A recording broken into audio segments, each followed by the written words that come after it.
Hi friends, welcome to Vayuna vlogs. எல்லாரும் எப்படி இருக்கீங்க? நான் ரொம்ப நல்லா இருக்கேன். நீங்களும் நல்லா இருப்பீங்கன்னு நினைக்கிறேன். இன்னைக்கு வந்து ஒரு ரெசிபி பண்ணலாம் அப்படின்னு சொல்லிட்டு, ரெசிபி பண்ணுறதுக்கு உண்டான இன்க்ரீடியன்ட்ஸ்னு சொல்லலாம். ரசப்பொடி எப்படி பண்ணலாம் அப்படின்னு சொல்லிட்டு பார்க்கலாம். ஏன் ஸ்டைலில் நான் எப்படி வந்து ரசம் பண்ணுவேன் அப்படின்னா அதுக்கு ஏற்ற மாதிரி நான் ரசப்பொடி யூஸ் பண்ணியிருக்கேன். அதை பாருங்கள். நான் டெய்லி ரசம் பண்ணுவேன். நான் இப்போ காமிக்கிற அளவு வந்து இந்த ரசப்பொடி வந்து டெய்லி ரசம் பண்ணுறவங்களா இருந்தீங்கன்னா 20 நாளைக்கு அதை யூஸ் பண்ணிக்கலாம். நல்லாவே அந்த அளவு போட்டிருக்கேன். அதுக்கு தேவையான பொருள் என்னெல்லாம் சொல்கிறேன்.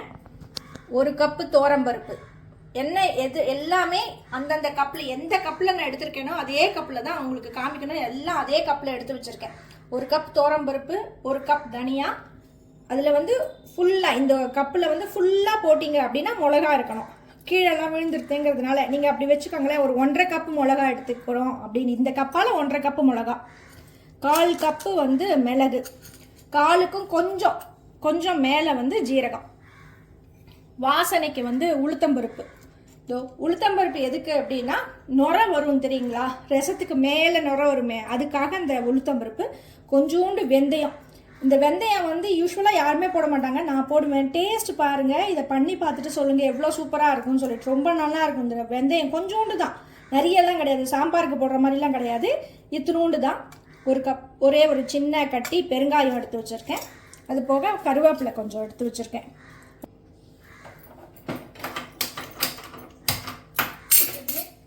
வறுக்கிறதுக்கு வந்து இது மாதிரி கனமாக இருக்கணும். லேசாக இருந்தது அப்படின்னா சட்டி வந்து, இழுப்பு சட்டி வந்து லேசாக இருந்ததுன்னா அடி பிடிச்சிரும். இந்த இது கருகி போயிடும். அதனால் கொஞ்சம் அடி கனமான பாத்திரம் எடுத்துக்காங்க. அது நல்லா சூடாகட்டும். ரசப்பொடிக்கு வந்து ரொம்ப நேரம் வறுக்கணும்னு அவசியம் கிடையாது. நல்லா அது வந்து எல்லாமே சூடாக ஆயிடுது அப்படின்னா அதை போட்டு லேசாக ஆற வச்சு அரைச்சிடலாம். இந்த மாதிரி இது ட்ரைப்ளை நான் வச்சுருக்கிறது பார்த்தீங்களா, சூடு நல்லா ஏறிடுது. இது மாதிரி நீங்களும் தொட்டு பார்த்துறாதீங்க, சுட்டுடும். நான் சும்மா இது பண்ணுறதுக்காக தொட்டு பார்த்தேன். இந்த சூடு ஏறினோடனே முதல்ல 1 கப்பு தோரம்பருப்பை வந்து வறுத்துடலாம். கருகிடக்கூடாது, அதனால் கை விடாமல் வறுத்துக்கங்க. நல்ல இன்னைக்கு பக்கத்தில் ஒரு கோவில் சுந்தரேஸ்வரர் கோவில்னு இன்னைக்கு கும்பாபிஷேகம். அதுக்கும் போயிட்டு சுவாமி நமஸ்காரம் பண்ணிவிட்டு எல்லோரும் நல்லா இருக்கணும் அப்படின்னு வேண்டின்னு வந்திருக்கேன். ஸோ எல்லோரும் நல்லா இருப்பீங்க. எல்லாரோடைய உங்களோட என்ன பிரச்சனைகளாக இருக்கட்டும், என்ன வேண்டுதலாக இருக்கட்டும், எல்லாம் நல்லபடியாக நிறைவேறணும் அப்படின்னு நானும் சுவாமிக்கிட்ட வேண்டிக்கிறேன். கண்டிப்பாக எல்லாம் தோரம்பருப்பும் தனியாகவும் ஈக்குவலாக போடுறேன். இப்போ சப்போஸ் நம்ம வந்து பருப்பு இல்லாத நாளைக்கு வந்து ரசம் பண்ணுவோம். டெய்லி பருப்பு போட மாட்டோம் இல்லையா. உங்களுக்கு செவ்வாய்வள்ளியில் போடுவோம், ஞாயிற்றுக்கிழமையில் போடுவோம், எல்லாரும் விசேஷ நாளில் பருப்பு போட்டுப்போம். மற்றபடி பருப்பு போடாமல் ரசம் பண்ணினா கூட இதில் தெரியாது. டேஸ்ட்டு சூப்பராக இருக்கும். இது வந்து ரொம்ப நேரம் இது பண்ண வேண்டாம். அந்த பாருங்கள், கலர்லாம் மாறாது. இப்போ நான் உங்களுக்கு சும்மா எடுத்து காமிக்கிறேன். எல்லோரும் இது மாதிரி ட்ரை பண்ணாதீங்க. இந்த பாருங்கள், சூடாக எடுத்தா இவ்வளோதான் ரசப்பொடிக்கு. இதை அணைச்சிட்டு ஒரு பாத்திரத்தில் ஆற வச்சிடலாம்.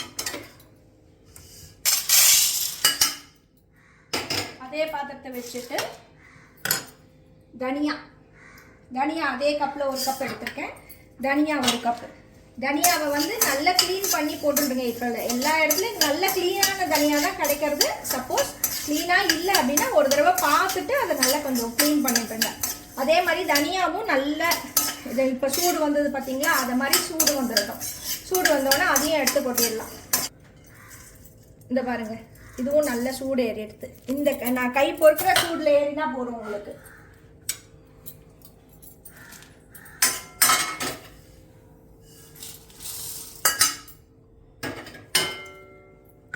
இதுக்கப்புறமா வந்து கடைசியாக மிளகா போட்டுக்கலாம். மிளகு, ஜீரகம், இந்த தோரம்பருப்பு உளுத்தம்பருப்பு வச்சுருக்கோம் பார்த்தீங்களா, அந்த உளுத்தம்பருப்பு 2 தனியா இல்லை வெந்தயம், அதையும் போட்டு வறுத்தரலாம். எல்லாமே ஒரே இதுதான், அதனால் நம்மளுக்கு ஈஸியாக வறுபட்டுரும்.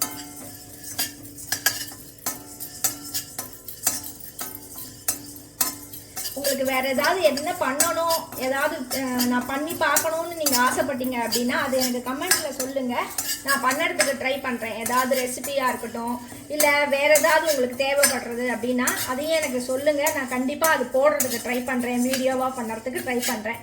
சரி, இது எல்லாத்தையும் ஒன்றா போட்டு இது பண்ண வேண்டியதானே, அது ஏன் தனித்தனியாக பண்ணுறேன்? ஏன்னா தோரம்பருப்பு வெயிட்டு அது ஒரு சூடில் வந்து வறுப்படும். அதே மாதிரி தனியா வந்து ஒரு லேஸ் வெயிட்டு லேஸு தோரம்பருப்பு வறுக்கிறதுக்குள்ள தனியா கருகி போயிடும். அதனால அந்த மாதிரி தனியா வெயிட்டாக இருக்கிறதையும் லேஸாக இருக்கிறதையும் சேர்த்து போட்டு வறுக்கக்கூடாது. ஒன்றுத்துக்கும் சூடு தனித்தனியாக தேவைப்படும். இன்னும் கொஞ்சம் வேகட்டும். இது வந்து வறுத்துட்டோம்னா இதுவும் நல்லாயிடும். ஏன்னா மிளகு கொஞ்சம் இருக்குல்ல, மிளகு வாசனை வருது பார்த்தீங்களா, இதுதான் கணக்கு இதுக்கு. அவ்வளோதான். இதுவும் வறுத்தாச்சு. இதுவும் அதோட சேர்த்து எல்லாம் கொட்டி ஒன்றா கொட்டின்றலாம். இந்த பெருங்காயம் இருக்கு இல்லையா, பெருங்காயத்தை வந்து சின்ன சின்னதாக கொஞ்சம் அப்படி கையால் இது பண்ணி போட்டுருக்கோம்.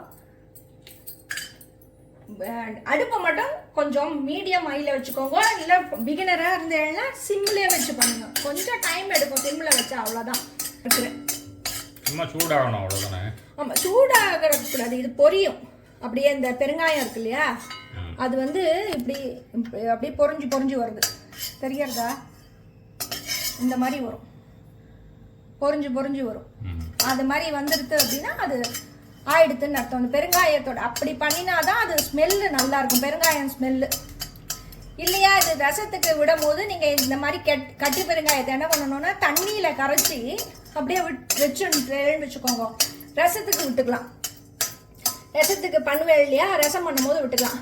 கொஞ்சம் தண்ணி கூட விட்டு அதை ஃப்ரிட்ஜ்லேயும் வச்சுக்கலாம். நீங்கள் வெளியில் வச்சேன்னா ஒரு மாதிரி தண்ணி ஒரு மாதிரி ஸ்மெல் வந்துடும். ஆனால் இது பார்த்தீங்களா எப்படி இதாக இருக்குன்னு பொரிஞ்சிருக்கு பார்த்தீங்களா. சைஸு பெருசாக ஆக ஆரம்பிச்சிடும், பொரிய ஆரம்பிச்ச உடனே. இதோ இப்போ சைஸ் பெருசாகிடுது தெரியறதா உங்களுக்கு, அது மாதிரி ஆகிடும். இதுதான் கணக்கு. அதையும் சேர்த்து போட்டுருக்கோம். கருவேப்பிலை 4 வச்சுருந்தோம் இல்லையா, அதை லேசாக இந்த சட்டியில் ஒரு பெரட்டு. எண்ணெய் வேண்டாமா? அது எண்ணெயில் எது ரசப்பொடிக்கு எதுக்குமே எண்ணெய் கிடையாது, அப்படியே பண்ண வேண்டியதான். கருகப்படாது. கை விட்டுட்டேன்னா அப்படி கருகி போயிடும். அதுக்கு தான் நான் வந்து உங்களுக்கு க்ளோஸ்அப்பில் வீடியோ காமிச்சுட்டுருக்கேன். கை விடாமல் பண்ணுறதுக்கு கொஞ்சம் சவுண்டு கேட்கும், சாரி. ஆனால் வந்து உங்களுக்கு காமிக்கணுமேங்கிறதுக்காக தான் கொஞ்சம் பண்ணிட்டுருக்கேன். அவ்வளோதான். நல்ல இதாக எடுத்து கருவேப்பிலையும் பொரிஞ்சு எடுத்து லாஸ்ட்டாக எடுத்து வச்சுருக்கோம் இல்லையா மிளகா போட்டுடலாம். நான் 15 நாள் தான் வந்து ஸ்டோர் பண்ணுறேன் அப்படிங்கிறதுனால வந்து மிளகாலாம் காம்போட போட்டுடலாம். இல்லை நான் வந்து இது எனக்கு 4 பேருக்கு டெய்லி ரசம் பண்ணேன்னா 20 பேருக்கு 20 நாளைக்கு வரும். சாரி, 20 நாளைக்கு பண்ணலாம். 4 பேருக்கு டெய்லி 4 பேருக்கு ரசம் பண்ணுறேன். நான் அப்படி தான் பண்ணுறேன், அதனால தான் கணக்கு வச்சு சொல்கிறேன். ஸ்டோர் பண்ணும் போது மட்டும் ஃபுல்லாக ஆறி இருக்கணும். ஈரமாக, அதாவது வந்து அந்த சூடு இருந்தது அப்படின்னு பாட்டிலில் போட்டு அடைச்சேன்னா ஈரிச்சுட்டுருவோம்னு சொல்லுவாள். அதை தண்ணி விட்டுன்றோம். ஸோ அதுக்கப்புறம் கெட்டு போயிடும், சீக்கிரமாக கெட்டு போயிடும். அதனால் அதை மட்டும்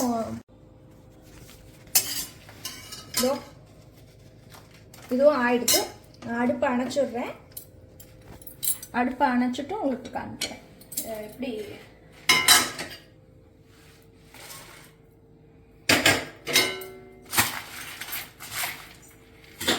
அவ்வளோதான்.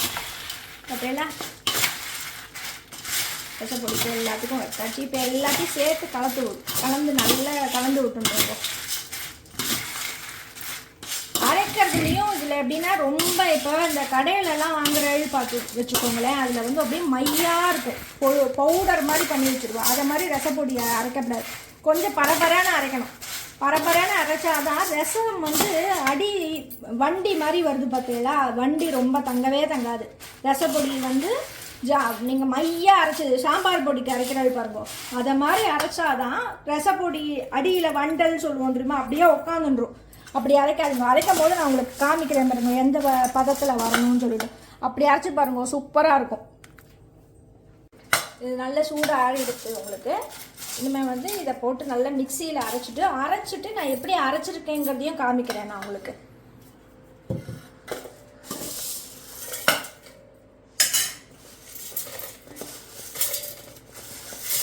கையில் நான் நல்லா வாஷ் தான் பண்ணிட்டேன், அதனால் வந்து இது கிடையாது. கையில் இந்த ஸ்டேஜில் வேணும்னா கொஞ்சோண்டு மஞ்சள் பொடி, இதோ கொஞ்சம் துளி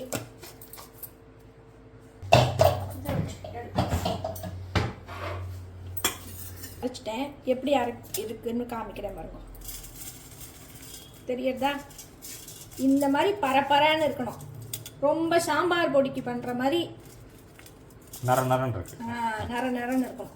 சாம்பார் பொடிக்கு இடிக்கிற மாதிரி வந்து அப்படியே மைய சாஃப்டாக இருக்கும் பாருங்க. அது மாதிரி அரைக்கக்கூடாது, மாவு மாதிரி அரைக்கப்படாது. இப்படி இருந்தால்னா ரசம் வந்து தெளிவாக இருக்கும். குழம்புனா குழம்பின்னு இருக்கும், ரசம்னா தெளிவாக இருக்கிறது. சரி, இதில் எத்தனை ஸ்பூன் போடணும்?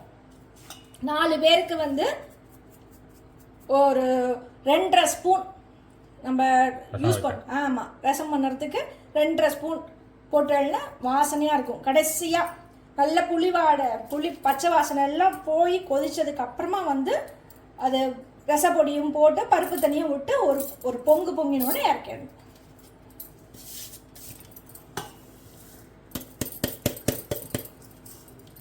இதை அரைச்சி நல்லா இப்போ இது நல்லா ஆறணும். இது சூடே இருக்கக்கூடாது. அப்புறம் ஸ்டோர் பண்ணிக்கோங்க. இதை 15 நாள் இந்த ரசப்பொடி வரும். இந்த ரசப்பொடி பிடிச்சிருந்தது அப்படின்னா பண்ணி பார்த்துட்டு எப்படி இருக்குன்னு சொல்லுங்க. இல்லை பிடிச்சிருந்ததுன்னா லைக் பண்ணுங்க, கமெண்ட் பண்ணுங்க, சப்ஸ்கிரைப் பண்ணுங்க, ஷேர் பண்ணுங்க. வேற ஏதாவது உங்களுக்கு ரெசிபிஸ் வேணும்னாலும் சொல்லுங்க. ரொம்ப தேங்க்ஸ். பாய்.